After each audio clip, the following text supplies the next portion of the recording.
वैशाख मास में है स्नान का महत्व। धरती पर पाप तभी ज्यादा बढ़ जाते हैं जब तक मनुष्य वैशाख मास में प्रातःकाल नदी सरोवर के शुद्ध जल से स्नान नहीं करता। वैशाख मास में सब तीर्थ देवता आदि तीर्थ के अलावा बाहर के जल में भी सदैव विद्यमान रहते हैं। भगवान विष्णु की आज्ञा का पालन करते हुए मानव का कल्याण करने के लिए वे सूर्योदय से लेकर 6 दंड के अंदर वहां पर उपस्थित रहते हैं।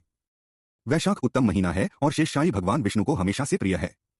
जो पुण्य सब दानों से मिलता है और जो फल सब तीर्थों के दर्शन से प्राप्त होता है, उसी पुण्य और फल की प्राप्ति वैशाख मास में सिर्फ जल का दान करने से हो जाती है। यह समस्त दानों से बढ़कर लाभ पहुंचाने वाला है। जो मानव वैशाख मास में राह पर यात्रियों के लिए प्याऊ लगाता है वह विष्णुलोक का वासी होता है। जल के दान से त्रिदेव की कृपा मिलती है। प्याऊ देवताओं, पितरों और ऋषि मुनियों को बहुत प्रिय है। जो प्याऊ लगाकर थके हुए यात्रियों की प्यास बुझाता है उस पर ब्रह्मा, विष्णु और महेश सहित समस्त देवतागण प्रसन्न होते हैं। वैशाख मास में जल की चाहत रखने वाले को जल, छाया की इच्छा रखने वाले को छाता और पंखे की इच्छा रखने वाले को पंखे का दान करना चाहिए। जो व्यक्ति महात्माओं को स्नेह के साथ शीतल जल प्रदान करता है उसे उतनी ही मात्रा से 10,000 राजसूय यज्ञों का फल प्राप्त होता है। धूप और परिश्रम से पीड़ित ब्राह्मण को जो पंखे से हवा कर शीतलता प्रदान करता है वह पाप रहित होकर भगवान के चरणों में जगह पाता है। जो राह में थके हुए श्रेष्ठ ब्राह्मण को वस्त्र से भी हवा करता है वह भगवान विष्णु का सामीप्य प्राप्त कर लेता है।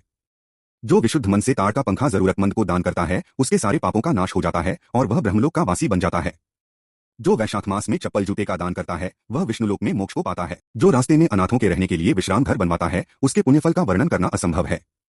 दोपहर में आए हुए ब्राह्मण मेहमान को यदि कोई भोजन करवाएं तो उसको अनंत पुण्य की प्राप्ति होती है।